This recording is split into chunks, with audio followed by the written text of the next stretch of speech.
The base is dropped on a Thursday. It's Thursday Thoughts as we get ready on a match day Thursday. We'll be kind of talking about Atlanta United and Red Bulls coming up in just a little bit. And John here, Jarrett there, as the tapings continue from North Georgia and from the Jarrett Cave, or I guess the Jarrett's office, the Jarrett Cave office, Jarrett's office HD. I don't know what to.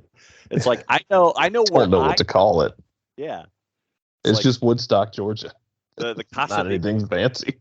The Casa de Jarrett, and that's where he is. There you go. And so Jason's resting up his voice for the match tonight. It is, I think it's 7:30 on 92.9 The Game, and it will be an 8:08 kick. So we'll go over the broadcast plans once again with Mike and Jason. But Jason's resting his voice, getting ready for. He's on a match day too.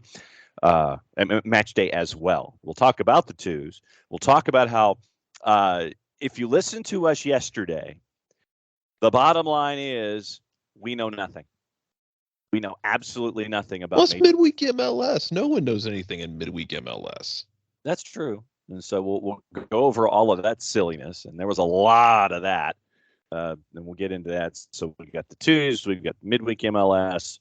We've got your thoughts, meaning the collective, those of you who are listening about the match tonight with Atlanta United and Red Bulls up in Harrison, New Jersey. Anything else on your mind? And then we'll finish up, as we always do, with touring the world. And Thursdays, traditionally, Thursdays with Nico, efforting Nico in a taped version that we can post a little later on today to get his thoughts on how absolutely silly and crazy midweek MLS was, and he was part and parcel to that as well, with the CF Montreal, soon to be Impact once again, coming to town to Lumen Field. I think it was a crowd of over 35,000 last night for Seattle, and CF Montreal soon to be once again Impact. But time for the opening kickoff, brought to us by our friends at Kickoff Coffee, kickoffcoffeeco.com, and follow them on all of their social media platforms, the Bird app, the IG, and I believe the FaceSpace is the third one.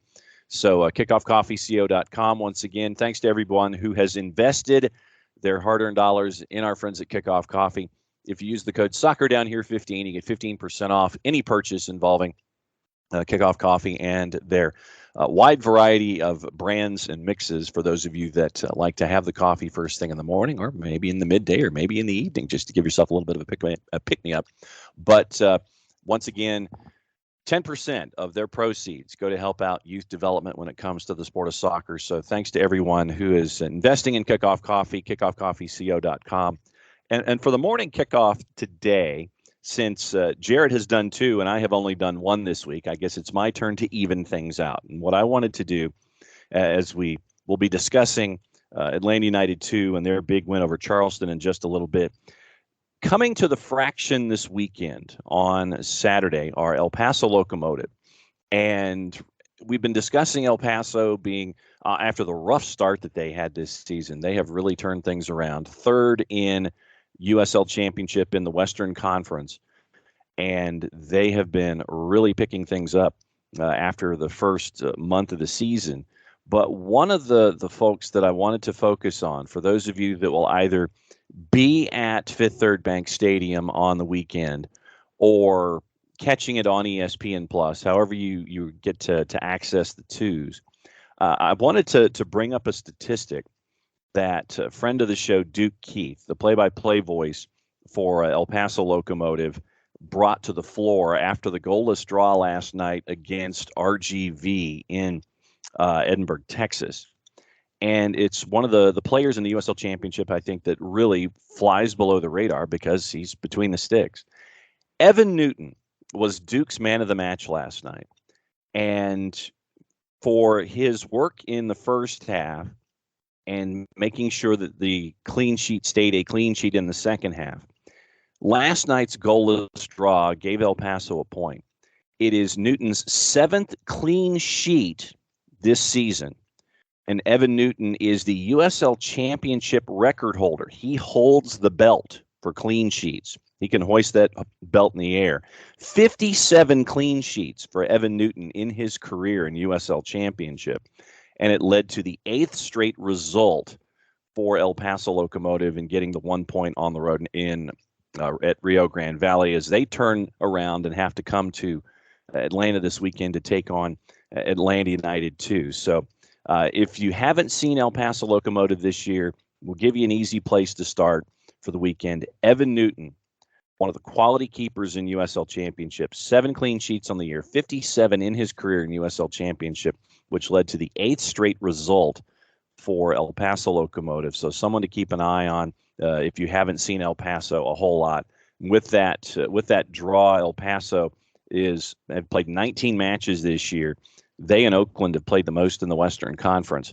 4th right now in the Western Conference with a record of 8-5-6, and they are unbeaten in their last 8 at 29 points, a point ahead of Sacramento Republic. So Evan Newton is my focus for the morning kickoff and will be obviously someone to gravitate toward when you're looking at El Paso taking on Atlanta United 2 this weekend at the Fraction.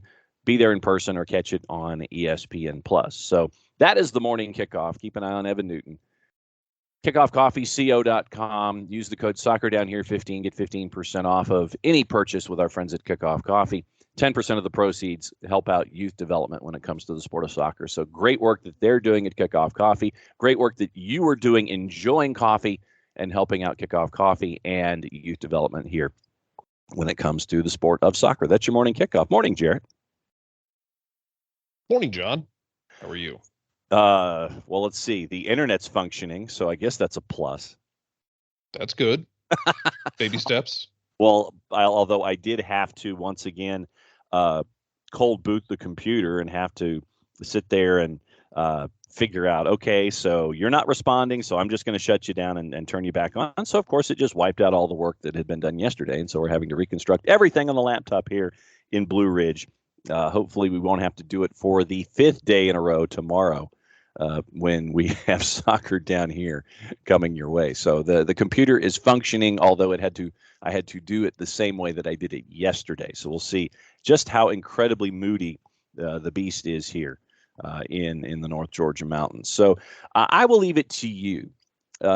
We've got crazy MLS-ness to talk about. We've got the preview for Atlanta United and Red Bulls. We've got a couple of questions from some of the folks out there. And we've also got the twos, considering we just finished discussing their next opponent. So actually, I've kind of convinced myself. You want to talk about the twos to start off? Yeah, we can talk about the twos, man. Atlanta United 2 with a gut check. That was a gut check performance. They showed cojones because they went into Charleston, picked up a 4-3 win on the heels of having to travel literally across the country. We go back to last weekend, a really disappointing performance, to be kind about it, against Hartford, to the point that I still never seen Jack Collison that upset at the fact that his team didn't fight. They go on the road, they go play in Oakland, and they're under barrage in Oakland for most of that game. It's 1-1 in the second half after a Tristan Traeger goal. You get what can generously be described as a phantom penalty. Like it's an embarrassing penalty decision by the official. It's first of all, I don't think he catches him. I think the attacking player's trailing leg actually hits the defender after he's already run past him. Yeah, Grant and Howard. Second of all, it's 5 yards outside the box, roughly. It's just an inexplicably bad decision by the official. But they then get on short rest and go from Oakland to Charleston, which is you're literally going ocean to ocean across the country. That's a direct flight. Yeah, man. And they put up a damn good fight and did what you had to do against Charleston, which is Tristan Traeger gets 2 goals in the first 5 minutes. All of a sudden, you're on top of things. And after that, the game just kind of gets a little drunk. Charleston finds a goal, then Jackson Conway finds a goal on a really good assist from Peruvian Messi. David Mejia, for those who are not in the know, he is Peruvian Messi. I didn't make this decision. Someone in Peru did. Then Charleston gets one back in the second half, makes it 3-2. Conway gets a header late to make it 4-2, and then Charleston scores in stoppage time at basically the last kick of the game to make it 4-3. But so defensively, there's stuff you'd like to see him clean up. Absolutely. offensively, they created chances. And look, if for the concept we have of Charleston, of really not just Charleston, but anyone being a team that we say, okay, we want this team, we want to always be able to play, that high pressing, high intensity style. Charleston's an interesting case study in what happens when you don't do it well. Is Connor Casey, that Connor Casey, for those of you with history in the game, it's Connor Casey's team, but they are very much playing that style, and they just don't really have the identity for it yet, in my opinion. And you get a lot of instances like what happened to them against Atlanta, where they just look off, and then their press is too easy to beat. A team like Atlanta is able to get past them, break their pressure, and from there they're able to to find all sorts of space to create plenty of opportunities.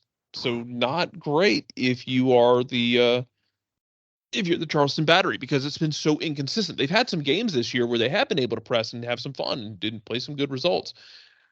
But man, it was very much not that last night. But as far as Atlanta goes, like Tristan Traeger, continuing to be really good since he's come in from Air Force Academy. He had to finish up his work at Air Force Academy before he could join the team. He has done everything right. Jackson Conway has 6 goals this year. 5 of them have been against the Charleston Battery. He just needs to play Charleston all the time. Exactly. Even talking to Jack Collison about it, and we'll have a Twos review out with more detail on this later. Or I'll have a Twos review out with more detail on this later. But talking to Jack Collison about it, he said we talk about bravery all the time.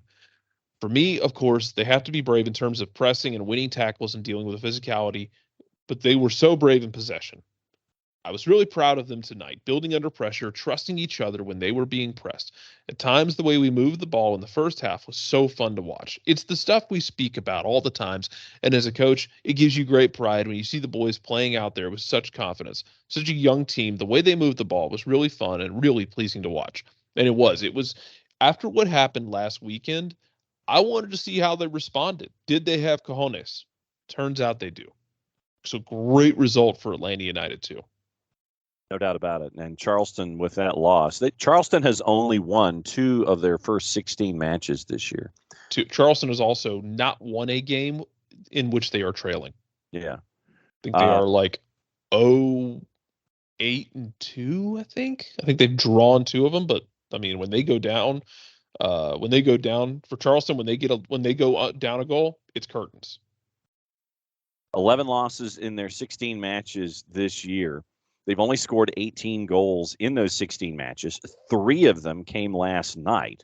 So coming into play, they had only scored 15 goals in 15 matches heading into last night. They'd given up 34 in the 16 matches that they played. So 2 wins in 16, 11 losses in 16.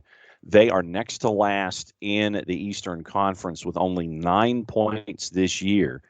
And it's going to be an interesting watch in Charleston with Connor Casey and how much patience the front office has. Friend of the network, Mike Kelleher, and the ownership group. They made this concerted effort to leave Daniel Island, to come downtown, to be at the College of Charleston, to be at Patriots Point, all the investment that has gone into that. And right now, it is a rough sled for the Charleston Battery with 2 wins in their first 16, but a great win for Atlanta United too.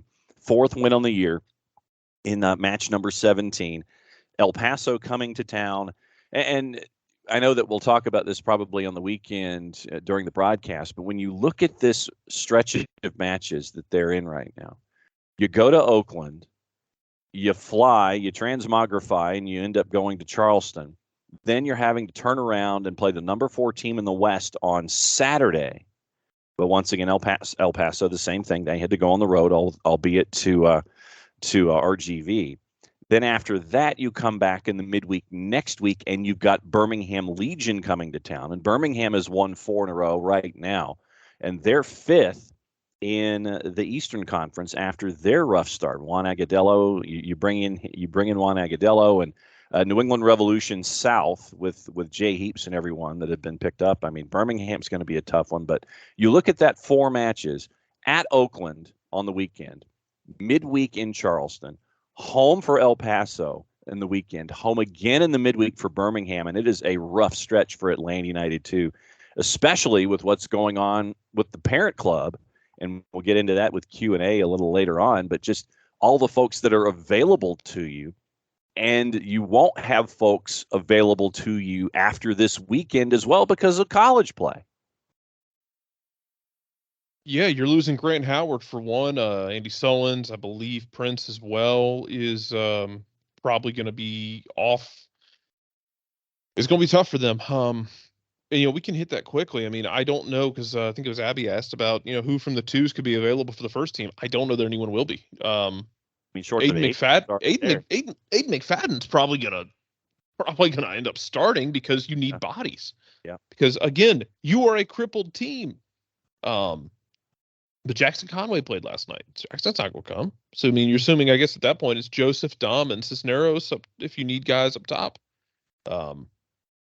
It's going to be, I don't, everybody else who was on a twos contract or first team guys, I mean, let's see, Nelson Orji and Cobb started last night. So, unless you're like grabbing Bryce Washington on a short term, which I don't think you're doing. I don't even know if Washington is healthy, but he's not in the 18 right now for the twos.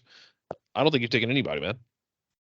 I think that it's Aiden, and that's it, because you're dealing with dueling schedules, and the twos need folks, and I think that what you saw roster wise and with the 18, I think that group that you saw in Charleston is going to be the group that you're going to see against El Paso on the weekend, and I think that the group that you saw in Toronto for Atlanta United is going to be the group that you are going to have available to Gonzalo Pineda in your matches against Red Bulls and NYC, because once again you're talking about midweek weekend, and Atlanta United's already played their midweek. The twos have played their midweek, and so they're getting ready for the weekend. So I think that the folks that you have on hand right now, whether we're talking the twos with Jack Collison or the first team with Gonzalo Pineda, they're going to be the ones that you will see in these 2 matches. And I think that you're going to be, I think the starting lineup out of the blocks, especially with Red Bulls, and we'll get into NYC here in just a little bit, considering what happened yesterday. But no, I think that the folks that you have on hand are going to be the ones that you're going to see either for the twos or for the parent club. So since we've been discussing what's been going on in the midweek crazy, let's get into the midweek crazy. And when it came to the action yesterday in Major League Soccer, 4 matches qualified themselves for MLS After Dark. But let's go ahead and just do things in the chronological order, as they say. And last night, Toronto and Crew, and I think we both had Toronto, didn't we? I think so. I think I had Toronto continuing. Yeah, I think I had Toronto continuing this positive momentum, and then they got beat.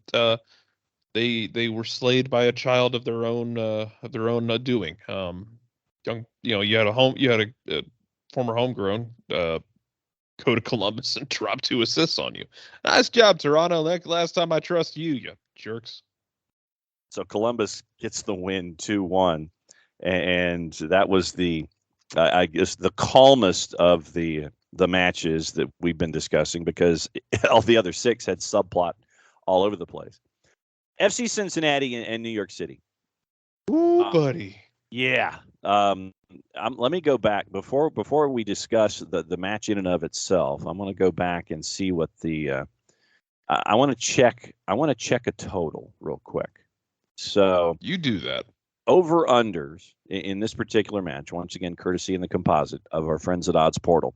Your over-under of 7.5 was a plus 36.50.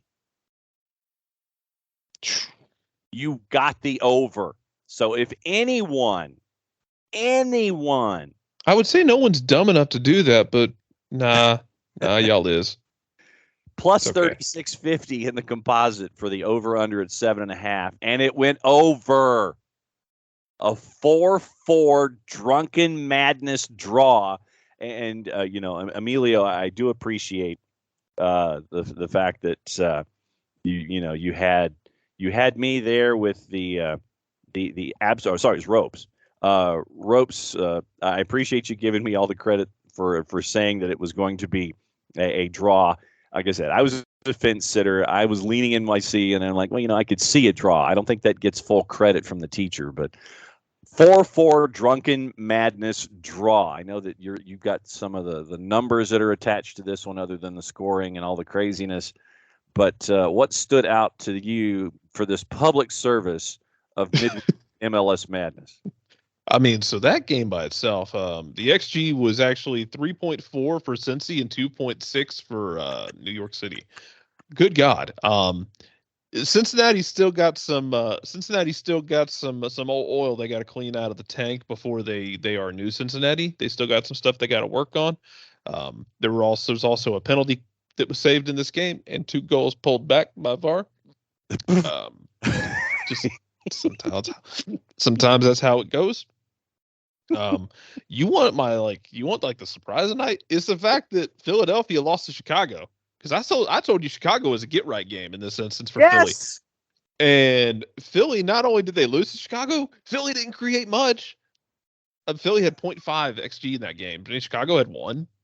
Chicago gets a goal in the second half from Federico Navarro. But then Jose Martinez gets a red card shortly thereafter.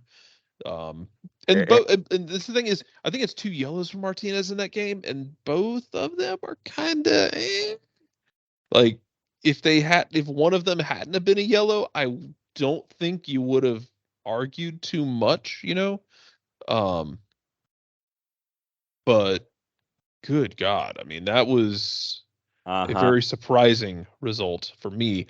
And then, of course, we also had U.S. Open Cup action last night, and Nashville broke the rule. The rule is you don't get involved in a shootout with Orlando in the U.S. Open Cup. Oh, no. No, you don't. That's a great way to die, because Orlando is undefeated in their MLS history. Might be in their USL history too, but they are undefeated when it comes to shootouts. They don't lose them. They did not lose this one. It went 7 rounds before Pedro Gallese finally got a save, because he wasn't great for a while. But he was misreading everything and finally got a hold of one. Alex Muil hit one that still hasn't landed yet. That kind of put Nashville behind the 8 ball, but then they get a save. And it was a weird game. Like, time is a flat circle for Nashville. True. Nashville dominated the first half of this game. They get a goal eventually. And it feels like, in Orlando's pushing, you're getting a good goalkeeping performance from your backup goalkeeper in this situation. I was still surprised they went with, I don't know if Willis was banged up or not, because they went with the backup goalkeeper. I don't know if it was rotation or if Willis was banged up or not. Mm-hmm. But you get Orlando with a questionable foul, and then scrambling ugly goal at the edge of the goal mouth in stoppage time. And it's look, Nashville, time is a flat circle, because it ain't entirely dissimilar from what you did against Atlanta. And that game was weird too. It also had some really bad officiating. Gary Smith was very vocal about the officiating in this game afterward. I was salty about the officiating in Atlanta, Nashville that game, and I think everybody was. Because good God, but it's a tough game. But yeah, so then Nashville gets a red card and they survive to penalties. It was a very weird game, but I don't know, John, in my head, like, it's so hard when you give up that goal right at the edge of the victory, that it's so hard to come back in stoppage in extra time. And we saw how it hit Atlanta. They were just gassed when they played Nashville in the U.S. Open Cup. And Nashville wasn't gassed in the same way, At least from what I could tell. Oh, and for the record, Drake Hills from our friend at the Tennessean says that Willis was being rested for Elliott Panico. Okay. And see, I got questions about doing that, honestly. Because it's the quarterfinal of the U.S. Open Cup. Yeah. I don't like resting him in that situation. Because when you do that, what you end up with is, then a situation where, and it's no slight against backup goalkeeper. He did a very good job. I hate when you get to the quarterfinal of the U.S. Open Cup, stop resting people. Yes. Go for it. Yes. Just go for it. You have no reason not to just go for it. I never understand why anyone would do these sorts of things. But whatever. It's got to be demoralizing to give up that late goal and then get the red card. But yeah, so Nashville's goose is cooked in the Open Cup. Mm-hmm. And now it's a matter of Red Bulls and Orlando and Sacramento Republic. All right, yes. So here's more details from Drake Hills over at the Tennessee. Mark Allerton sent off midfielder Sean Davis. Nashville down to 10. Mm-hmm. Rodrigo Schlegel gets the equalizer. 2 minutes remaining in regulation to go to extra time than penalties. I would point out though the Davis second yellow card, absolutely a yellow card. Very stupid play by Davis. His first yellow card was like baby wipe soft. I don't think it should have been a yellow. That's just me. But that's one of those where when a ref gets happy with that yellow card, it puts you in a situation as a player where, okay, now I have to be extra careful and I've lost the leeway because this ref has decided that, okay, well, we are just going to straight up, we're just gonna give you this yellow now and try and control the game and put my stamp on it. Yellow cards were in this match by Mark Allerton. I have zero beef with their beef with the officiating. Gary Smith, once again from Drake's article, noted Allerton's performance as erratic, citing the free kick and the foul that led to the Schlegel goal, the 11 yellows, 1-2 Gary Smith for arguing in the first half.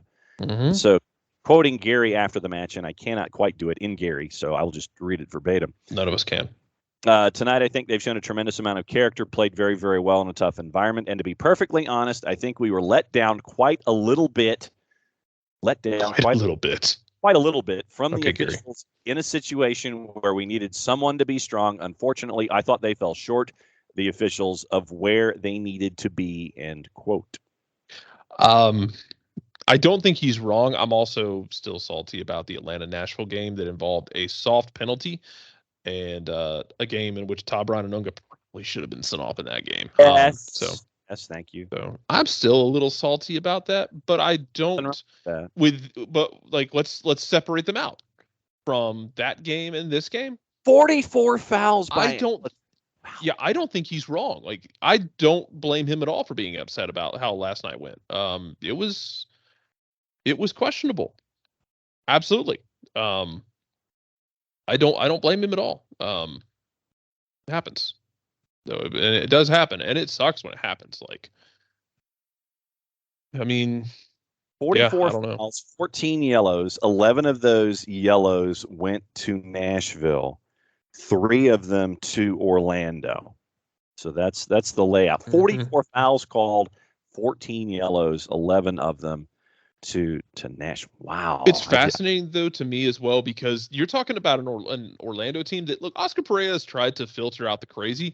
He's been mostly successful, but not all the way successful, because there's still some crazy in that Orlando blood. And Orlando managed to not be the ones to lose their heads in that game. Yep. Nashville did a pretty good job, all things considered, of not losing their heads as well. Don't get me wrong, but whew. Mm-hmm. As we tackle things in a timeline fashion, you get through. We mentioned the Final Four for the U.S. Open Cup, the Lamar Hunt U.S. Open Cup trophy. Jim Curtin actually said after the match with Chicago and Philly that his team did not deserve a point. And when Chicago beats you at home, and I still am stunned that we looked at Philadelphia as a plus 200 as your make good, and it wrapped up in the composite at a plus 184. Somebody knew something, man. How do you not take care of business in Chicago if you're Somebody knew something. Had to be. Thanks. I mean, that's just so dumb. Yes. That's all I can say. It's just dumb. Definitely dumb. D-U-M, dumb. MLS After Dark, there were 4 matches that were on the board. CF Montreal, soon to be Impact, knocking off the Seattle Sounders by the score of 2-1 as a plus 347, by the way. A plus 347 CF Montreal. And you have an interesting piece of news, and Abby, thanks for the heads up on this. This comes from our friends at Sounder at Heart. Oh, I got mad about this yesterday. So apparently the Sounders get to wear their CONCACAF Champions League patch for the July 9th match against the Timbers, and you get to raise your championship banner. And so the Pro Shop says they'll add it to a current jersey for the cost of $12 as supplies last. But the current plan is for the Sounders to only wear it on the field once. The only way they'd wear the patch again is if they compete in next year's CCL, despite the Sounders requesting permission to wear it more often. Quoting Taylor Graham, the Sounders' chief revenue and marketing officer, we spent a lot of time talking to the team side and what their approach was. This was driven by them. The team's preference was to wear it for every single MLS match from July 9th on, and that's not the outcome we got, end quote. Once again, from Sounder at Heart, why the Sounders weren't allowed to wear the CCL patch for more than one game was not immediately clear. After several emails to MLS officials seeking comment and clarification, no answer was provided. That's weird. If Atlanta United won CONCACAF Champions League, I would insist on stapling the patch to their foreheads as well as the shirt. You can find me, MLS. I'm irate at that decision. It's why you finally get a team that wins CONCACAF Champions League in its modern format, and you're going to do this? No, screw off, MLS. Cool. Why would you not want to just celebrate the fact that you had a team win CONCACAF Champions League, will be representing you in the Club World Cup in whatever manner, way, shape, or form they're going to represent you whenever that's going to happen? Why would you not want to be like AA Arn Anderson? I'm not one to toot my own horn, but toot. And wear this patch on your forehead, put patches on your knee pads. I mean, seriously, wherever you could. I mean, turn it into a NASCAR uniform. Turn it into do whatever you want. Literally, you've won this tournament.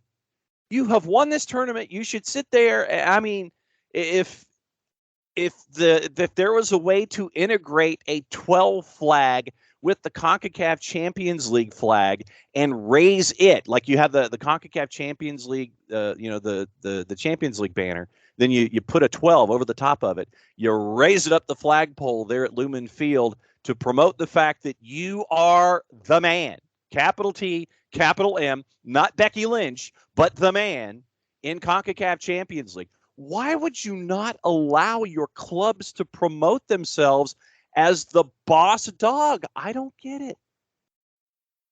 I don't either. I don't know, man. I mean, I have nothing for you. I am perplexed by MLS's decision in this instance, and I'm honestly a bit pissed off about it. So whatever. As you should. Yeah.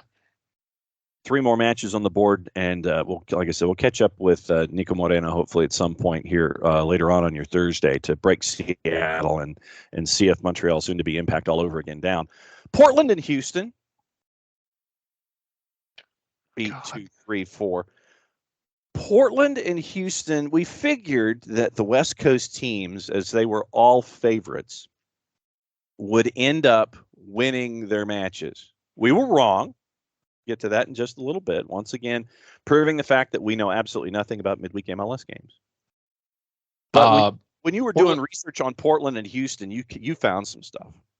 So Portland scored right before halftime twice. They take a 2-0 lead. Then Houston makes changes at halftime, and Houston basically put that place under siege for 45 minutes. They didn't get a win, And I promise you they're going to be salty about it because, the XG on this again, like, and look, let me preface this by saying XG isn't everything. We don't define the entire sport just by numbers. Baseball is a unique instance in this where we can define things by numbers.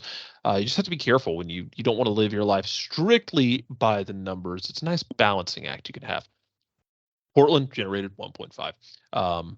Houston generated 3.3. And most of that's in the second half where the graph just leans orange. Looks like an anti-scurvy commercial. Bill Tuiloma being removed was a part and parcel to that, but still. A 3.3. I cannot remember the last time that there was something that was that big for an XG. It's been a while. Yeah. Yeah, it's and like I said, a lot of it was lost. You were a man up. They had chances in the first half. And yeah, they didn't get it done they didn't get it done in the second half. You dig yourself a hole. We talked about this with Atlanta and other teams. When you dig yourself a hole, you can have a great game. The Columbus game, for instance, you can dig yourself a hole and then have a really good game. And then it's just, you're like, okay, well, you played well, but you dug yourself a hole, so you weren't able to dig out of it. You'd rather have a great game from the jump. For instance, let's talk about Minnesota and LA Galaxy. A transition brought to you by. You're welcome. LA Galaxy, Minnesota. This is a game that has 3 red cards. First of all, Minnesota wins at 3-2. They get they get 3 goals in the first half. Really, they had 4 good chances in this game. Well, actually, 1 great chance they didn't even score on. It's at the end of the game. Then otherwise, they had 2 half chances, and then Reynoso just being Reynoso, just doing magical things. But then away Kevin from Cabral, Kevin Cabral gets a red card where he kicks Dane St. Clair in the head. I think it was.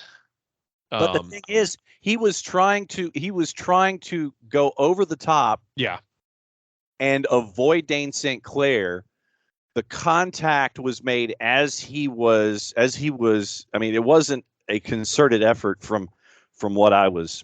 Because all right, full disclosure, I did have the game up here in the cabin, and I was watching Joe Tatino and Kobe Jones, or according to our friend Adrian Garcia Marquez, American legend Kobe Jones, all one word.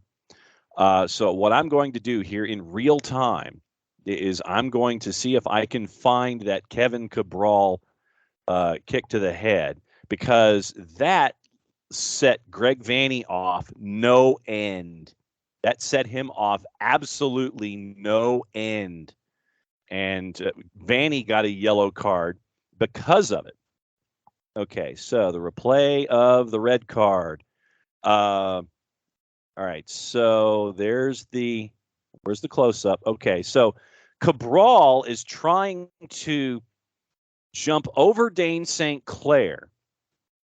And he's trying to avoid contact. And as he's going over Dane St. Clair, his legs are split at about a 45-degree angle and makes contact with St. Clair's head with his right boot.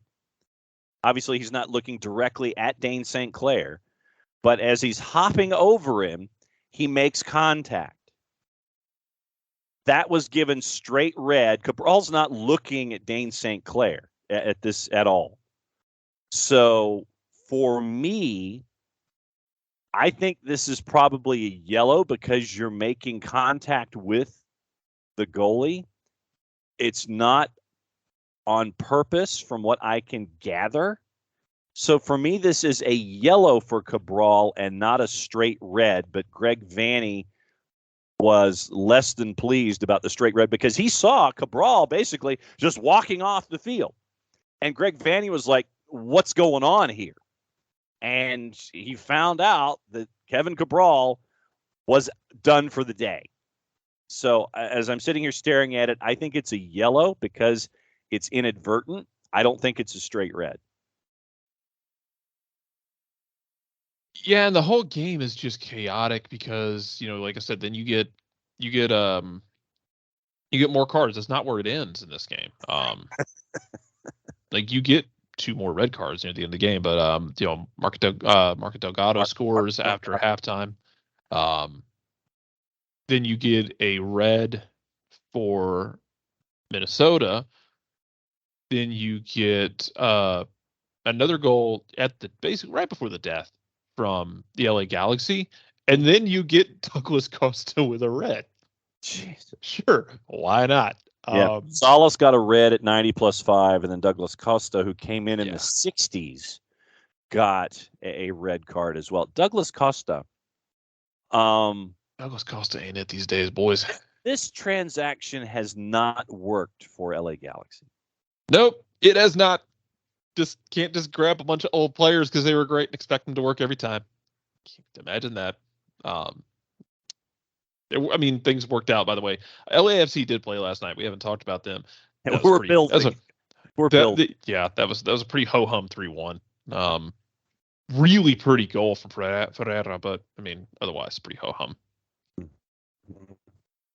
Apparently, Rosales' red came from vehement disagreement with he got a yellow and then he got a second yellow. So he had that going for him.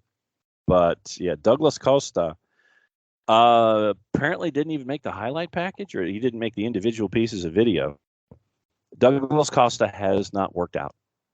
Has not worked out. Period. End of sentence. Bordering exclamation point when it comes to this transaction involving the LA Galaxy. So I still think sometime between now and 7-7, if the Galaxy can find a way to find any individual that can be more effective than Douglas Costa has been, they will bring Douglas Costa to the bench or try and find a way. Because I don't think they have the one-time see you later anymore. I don't think they have that one. Or if it's just a once-a-year thing. If it's a once-a-year thing, maybe they can use the goodbye see you later for Douglas Costa. That's you get one a year.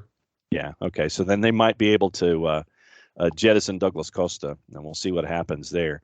But scanning the highlights quickly, as we're wont to do here in real time. All right. So at 92-26, the Galaxy get the goal that made it 3-2.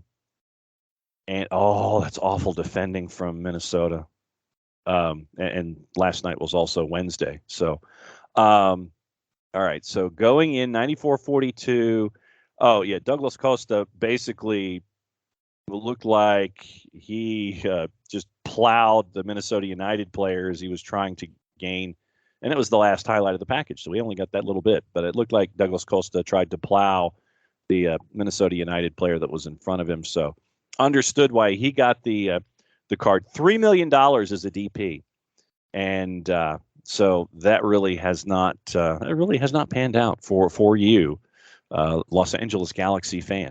And no, it has not. Dejan Joveljic, by the way, 5 goals, more than Costa and Cabral combined. So this is. This was a weird game because LA Galaxy, as good as we've seen them be in spurts this year, they've been inconsistent. And Greg Vanney was always a multi-year project. No, we talked about before the season, I think, with Jason that he and I differed on what's the leash for Vanney, because I think Jason's leash was shorter than mine. Yeah. But the only thing worse than being not even worse than being bad, the one thing you don't want other than being bad is being inconsistent. That's kind of where you are right now with LA Galaxy. They are so all over the place. And this was a win that Minnesota needed like nobody's business, because Minnesota has had such a just tumultuous time of it. This is their first win in I think 4 or 5 of all competitions. First time they haven't lost in 4 or 5 all competitions. It's been a rough go for them, and they needed this in a worse way. Both teams needed that win, and basically both teams have been wildly inconsistent. It goes to Minnesota, and of course it was a weird game. Naturally. Before you go, And we talked about LAFC beating Dallas by the score of 3-1 on a minus 141. Let's get into Atlanta United and Red Bulls a little bit. And thanks to the folks who have asked us questions on the Twitters this morning. And you got to Abby's. Scrolling through, Waffle comes in. NYCFC's a little banged up and used a lot of energy versus Cincy. He's got a hard time seeing us getting any points, but we can hope. I think that, and you've mentioned this specifically about NYC, and I know that we're kind of skipping the Red Bulls match here a little bit, but they have not been the same since Ronnie Dyla left. They have not. Tats Castellanos didn't travel last night. Abear actually did pretty well, better than I thought he would. He's still not the same guy he was before that injury. They haven't been the same team, yeah, and some of it's mental. Go back to that Red Bulls game where they lost their minds. They haven't been the same team, and it's what makes it tough for Atlanta is that when they do go to New York City on the weekend, they're going to be playing in the bandbox. So on a big field, I think you'd feel better about the opportunity, but unfortunately, you have to go play them in the bandbox. That's going to be tough. You have won there before. It was the Eric Remedi goal in the first round of the playoffs in 2018. Yeah, it's going to be really tough. Like I know everybody, wants to get wins away, but I mean, if you can go in there and get a point out of these games, that would be wonderful. And I think it'd be wonderful for confidence just because look, it's Red Bull Arena tonight. It's a place you haven't won before. It's a place you haven't scored before. You got to get something out. You got to cheat, steal, lie, Eddie Guerrero style if you have to go out there and get something. And then New York City, it's going to be the bandbox, and it's just so tough to play in there for 90 minutes. And quickly, just trying to look at Red Bulls and Atlanta United. Remember that there will not be a Neelis in attendance or available for Gerhard Struber because of yellow card accumulation. So that you will not have that particular element available to you on the back. Still waiting to see about health and safety protocols involving the players that were not involved in the match on the weekend in Los Angeles. You did not have Aaron Long. You did not have Lucchinius. Where are they when it comes to their health and safety recoveries? So it's you look at questionable. You have Jason Pendant, Aaron Long, and Lucchinius.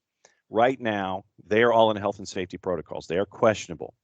Out for Red Bulls. Reyes with a foot injury. Lucas Monzon with a hamstring. Ricky Carmona with a foot injury. Daniel Edelman and Caden Clark on international duty, and Dylan Nealis with yellow card accumulation. I will remind you once again about Carlos Cornell, who had to have a tweak to his hamstring treated in Los Angeles just before the 2 goals were scored by LAFC in that 3-minute period. So you've got 2 teams that are not 100%. Once again, questionable. Pendant, Long, Lucchinius, out. Reyes, Monzon, Carmona, Edelman, Caden Clark, Dylan Nealis. Keep an eye on Carmona. This one's going to be interesting for a lot of different reasons. Michael Head, what are your probabilities of at least 1 point out of these 2? I'd say pretty good. Because I think out of both of these, decent, yeah. Yeah. So because you were discussing NYC and looking at what Red Bull is looking at here with their group, you wonder how many the folks in the 18 are going to be coming from Red Bulls 2 just to kind of sit on the bench. And then, with Atlanta United, we talked about their injuries, 17 injuries on a 35-man availability so far this season. I think that the roster from Toronto is going to be what you're going to see here against Red Bulls. Question from OMR Senior 61. Was Rocco's performance in the last 3 games enough to earn him a starting spot for the rest of the season? What do you think? No, and it's not because it's not a slight against Rocco. And so I don't think anything's locked up there right now. I mean, look, Bobby had a shot, and I thought Bobby had some good moments, and then Bobby stopped having good moments. I think we've hashed it enough that like that Columbus game where he gives up the goal early, and then like they stop playing back to him, and it just seems like even his confidence is shot. That was bigger for me than the goals he'd been giving up. Like at that point, like you can sit there and think, hey, he's giving up goals, but you know, it's he's feeling good about it. And okay, you go to the Nashville game where he made a couple of really good saves. Okay, this is something to build on. But you're not playing the ball at your feet, and they're not passing you the ball, and confidence is shot across the board. You had to make a change. And for some people, that came too late, and I understand that. I think Rocco's going to stay in goal for a bit, but nothing's locked up and nothing is guaranteed with this team because you are trying to claw your way back in. And if that means a new signing comes in and impresses and gets those moments, then that means that new signing comes in, impresses, and gets those moments. And it's going to be on Rocco to try and keep that spot. I mean, I think he has done enough that you're going to start him right now. But it's not like it's not like he's got the spot, like he's not GK1 and everything else is battling behind him. I think it's going to be open competition still. Again, no slide on Rocco, but it's open competition. Yeah, I think you're going with rhythm for the remainder of the season, specifically with injuries and placement and trying to figure out what to do and how you can best attack the game in front of you. And yes, we have Godinho in camp, and he has been assigned his number and has started signing jerseys. So he's official, and Juanjo Perata was also in training this past week as well. So looking forward to seeing them integrate. And I think, once again, it speaks to this front office and the coaching staff that seeing the challenges in front of them, they're going to continue to do whatever it takes to try to win games in a very tough Eastern Conference where if you've got a good week, then you can really elevate yourself in the standings and make a push to be inside the playoff picture. So broadcast plans on 92.9 tonight. It is 7:30 on 92.9 the game for your pregame, 8:08 kick. 7:30 pregame, 8:08 kick with the voice rested Jason Longshore and Mike Conti will be there as obviously the play-by-play team for Atlanta United. So Mike Conti and the voice rested Jason Longshore tonight. 7:30 is your pregame, 8:08 kick for Atlanta United and Red Bulls. And so you actually turn into a pumpkin now, don't you? Yeah, generally that's how this works. So now that we are at that particular point of the clock, commence the rest of your day, sir, and we will keep an eye on things, and we'll be discussing Atlanta United and Red Bulls tomorrow, and we'll be able to see what happens there. And we've also got the weekend Whiparound tomorrow as well. Exactly. Yeah, sound effects definitely appropriate. So, Jarrett, be good, and we will catch up with you in some form or fashion tomorrow. Sounds good. Take care. So as Jarrett turns into a pumpkin, that means one thing. That means it is time to read the promo for our friends at Eliminize Service. QR code over my shoulder. Trust me, for those of you who are listening today, it is over my shoulder. And it will always be over my shoulder when you're watching on Twitch. But for odor-free, clean, fresh air, one place you need to go, it's Eliminize Service. Deodorizing enclosed spaces like houses, apartments, and condos, Eliminize has created a customized solution that eliminizes all organic odors, including those like pet cigarettes and food. Realtors and property managers use Eliminize Service to eliminate bad odors to help them sell or rent their homes that much faster. It's a turnkey process that makes it easy to work with said realtors and property managers, kind of the environment, offering a very green way to get rid of odors without any toxic residue whatsoever, and we like that. Different than our favorite masking agents that we have under the sink, because when you reach under the sink and you get the masking agent out and you spray the masking agent in the air, that's why it's a masking agent, because it just masks the odor. It doesn't attack the problem all the way down to the molecule like Eliminize Service does with their proven scientific formula. Pricing very, very easy. Either by cubic feet or parts per million to come up with a price that's affordable for you, offering results in 24 hours or less. So here's your homework assignment. If you're interested in Eliminize, go to eliminize.com, but do us a favor. After the .com, go /Atlanta so they know what part of the world that you are talking to them from to get their assistance for you. So it is ELIMINIZE.com/Atlanta, lemonize.com/Atlanta for odor-free, clean, fresh air. Lemonize Service, proud sponsors of everything SDH. Now let's get into everything that is going on in the world. And it looks like the biggest news for the morning is Richarlison. Spurs have agreed to a £60 million deal for Richarlison to get him away from Everton, set to undergo a medical in the coming days in Brazil to complete the move. Everton is under pressure to meet Premier League profit and sustainability rules, and Spurs are also in advanced talks to sign Middlesbrough's Jed Spence for £15 million. So big news involving Everton on one front and involving Richarlison and Spurs on the other front. So that's the biggest news so far of the morning. Richarlison looks like he might be heading to Spurs. Some news out of lower divisions. Wycombe Wanderers boss Gareth Ainsworth has signed a new one-year deal, extension to his deal. It'll keep him at the Sky Bet League One club until the summer of 2025. 10 years with the Chairboys in September, taking them to the highest point in the Football League with their promotion to the Championship in 2020. Gabriel Jesus heading to Arsenal in the next 24 hours. Stop me if you've heard that one before. So it looks like Jesus wants to reunite with Mikel Arteta.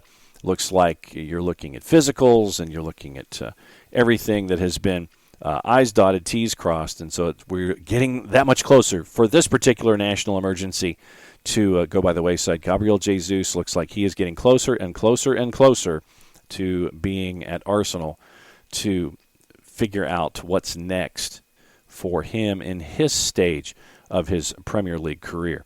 Also on the board when it comes to running through the papers and seeing what else is going on these days, it's a pretty light day when it comes to international material. Chelsea, according to the Daily Mirror, have turned to Napoli defender Koulibaly in their search for a new central defender. Jack Wilshere could return to Arsenal in an academy coaching role after reportedly discussing the possibility with the club's academy manager Per Mertesacker.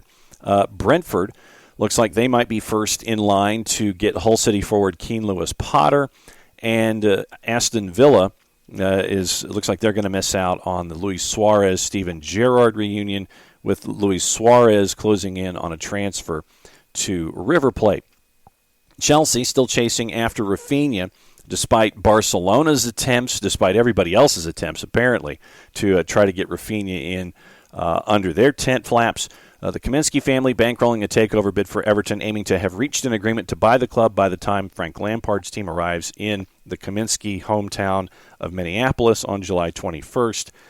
Also on the board, according to our friends at The Guardian, it looks like West Ham is making progress with Villarreal over the €40 million plus add-on deal to sign Netherlands winger Arno Danjuma. Frankie de Jong is now open to joining Manchester United from Barcelona. Daily Star says that Jude Bellingham, anybody interested in picking him up from Borussia Dortmund? Borussia Dortmund has put a £103 million price tag on Jude Bellingham. So if you're interested in Jude Bellingham, you've really got to be interested in Jude Bellingham. Daily Express, Tottenham have agreed to sign Clement Lenglet on loan from Barcelona. Arsenal, Spurs, and Chelsea ready to enter in a possible bidding war for a highly rated defender, Gleason Bremer. Aston Villa pushing forward in their efforts to sign Liverpool defender Joe Gomez. And according to an article in the Times, the commercial property firm run by the Kaminskys, that is supposedly bankrolling a proposed takeover of Everton, defaulted on loans, and auditors raised doubts about its future. The company's financial documents have revealed, so that's probably part and parcel to your requested reading for the day to find out more and more about the Kaminskys if you've got the subscription to the Times. Scott Arfield, Rangers midfielder, has admitted reaching the group stage of the Champions League is the team's priority this season. Scottish Sun looks like Christopher Jullien, like we talked about yesterday, on the verge of joining Schalke. Derek Ray was the first to report that with us yesterday. It looks like Sevilla have targeted another striker instead of Alfredo Morelos, and it is Umar Sadiq who is in line for a £22 million move to Spain. A couple of other things before we go. According to our friends at Reuters, it looks like that there might be stadium bans in the future if you are found guilty of charging onto the pitch.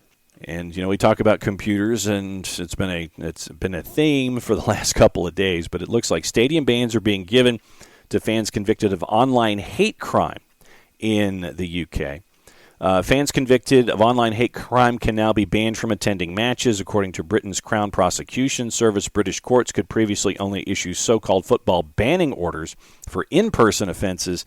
The CPS said it would now be able to ask courts for tougher penalties for supporters intent on hateful conduct, end quote, including racist abuse. Quoting the CPS, the new legal provisions will allow banning orders to be made for abuse involving racial or other hateful hostility which occurs online. CPS has said that football-related hate crimes had been on the rise in recent years. At CPS, this is from their statement, CPS plays a crucial role in tackling the crimes, making our national sport inclusive and safe to watch. There's no place for hate in football. Hate crimes can have a profound impact on victims. So, once again, that is from Reuters. It looks like stadium bans can be given to fans convicted of online hate crimes. So, bully. Good news for that, where that's concerned. One other thing before we go involving Barcelona and how we've been discussing where Barcelona has been trying to gather as much revenue as humanly possible to help with the inbounds and the outbounds of all of their revenues so they can actually function as an entity. And it looks like that they have sold 10% of their TV deal. Get you the details here in just a sec.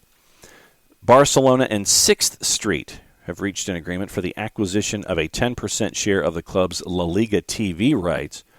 And from Barcelona their own selves, the word from this agreement with Sixth Sense, that Barcelona refers to this as a major step forward in the improvement of the club's financial resources. 6th Street is a leading global investment firm, highly experienced in the business of sport. With the transaction, Barcelona, according to the club, generates a total capital gain of €267 million for the current season. 6th Street will initially invest €207.5 million and in return receive 10% of the club's La Liga TV rights for the next 25 years. The transaction is being executed after receiving overwhelming support. Once again, this is from the club's members at its recent extraordinary General Assembly.